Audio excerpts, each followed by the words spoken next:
Say hi, guys. Hi guys. All right, my name is Martin Lowry. I'm glad that you had an opportunity to sit here with me today, talk a little about juvenile delinquency. Today is November 27th. I know it's around 9 o'clock at night. Again, thank you for sitting here. I know it's late. I'm going to try and persuade you today about how juvenile delinquency is a problem not being faced by today's parents. I'm going to try and convince you that juvenile delinquency is both preventable and intervention preferable in order to make communities safer and ensure the proper development of our children's future. Imagine a society where parents are not held to the standards of responsibility for their children. I believe that we're currently living in this society, and without the proper identification, intervention, and more importantly, overall follow through, we're going to be in a very sorry place here in the future as far as our children are concerned.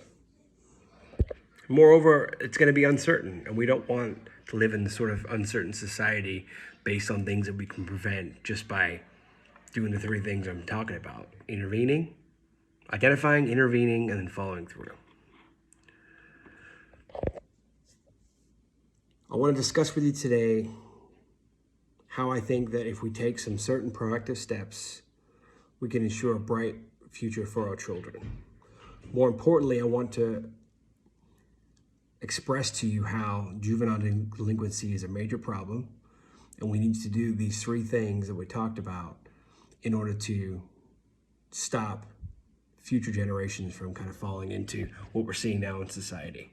So my job today is going to be to persuade you that way. A recent study focusing on parental responsibility was conducted. Now, the results of this showed some interesting highlights. Part of the study contained people that were interviewed, case studies, and including studies of juveniles that were in delinquent facilities such as juvenile hall or juvenile prisons.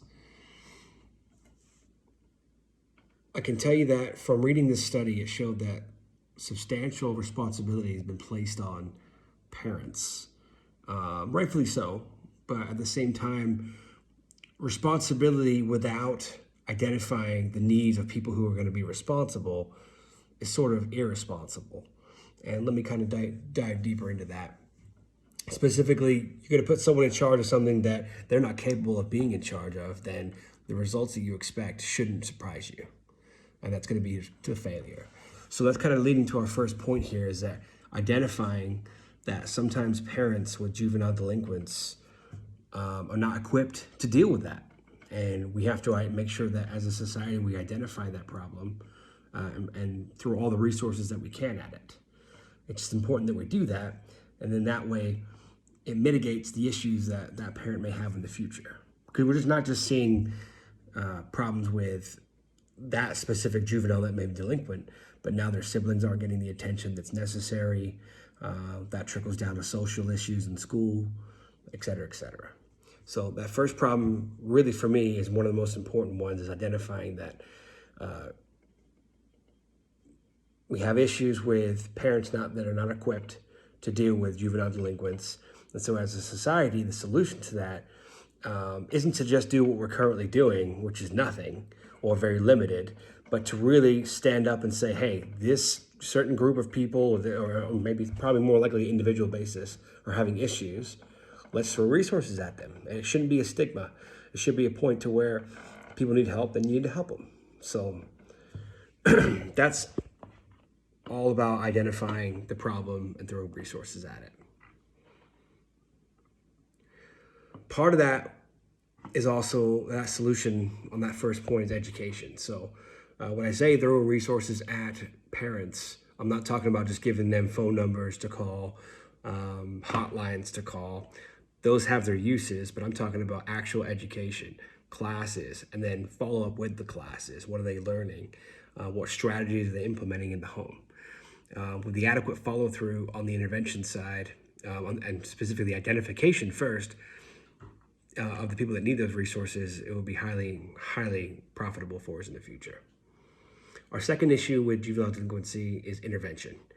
Parents are sometimes unwilling to intervene with a delinquency issue. We see this a lot with teenagers, 15, 16 plus. They're often larger than their parents. They may come from single parent households. They may come from multiple sibling households where it's just easier for them to ignore that child and write them off, so to speak, and deal with the younger children who actually need that parental intervention and that guidance now. We see that a lot, and it's one of those things that I feel that if we focus on intervention with juvenile delinquents, specifically that age range of 15 to 18, we can stop a lot of these problems from happening. Especially because a lot of times we see the juvenile delinquency problem, it shows up in our juvenile prison system, but then it's just too late. I'm talking about the type of intervention I'm speaking about is early and often and with adequate follow-through. To introduce my third issue with juvenile delinquency and why I believe that it's not being taken seriously in society, and that if we did, we'd see a lot better outward progress in the future, is follow-through. So this pertains to the idea of training your children all the way through adulthood and not just ending when they turn 18 or 16 or whatever society you live in. Inconsistency is harmful for children. It's been known to cause aggression, confusion, hostility, and at worst off, passivity. And on that last point, a child that is no longer trusting you or want to listen to you is dangerous, because that means that kid's gonna have social problems straight out of the gate, right when they get out on their own.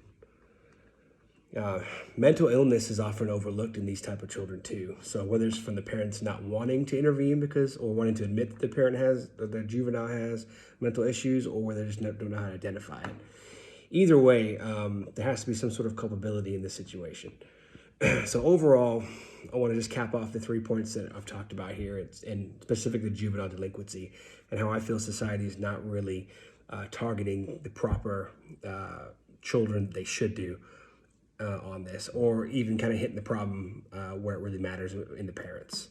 So the 3 points I wanted to make is that I believe that the solution to this is if we have adequate identification, adequate intervention, followed up by adequate follow-through, we're going to be better off as a society and overall better in these smaller communities that are seeing the major problems with these juvenile delinquents. I just want to say, please support your local resources and your local programs whose goals align with my speech today. I believe that if we do the 3 things that we talked about, we could definitely change the way our juvenile delinquency problem is sort of spinning out of control now, and that's the solution to the problem. Again, thank you very much for your time.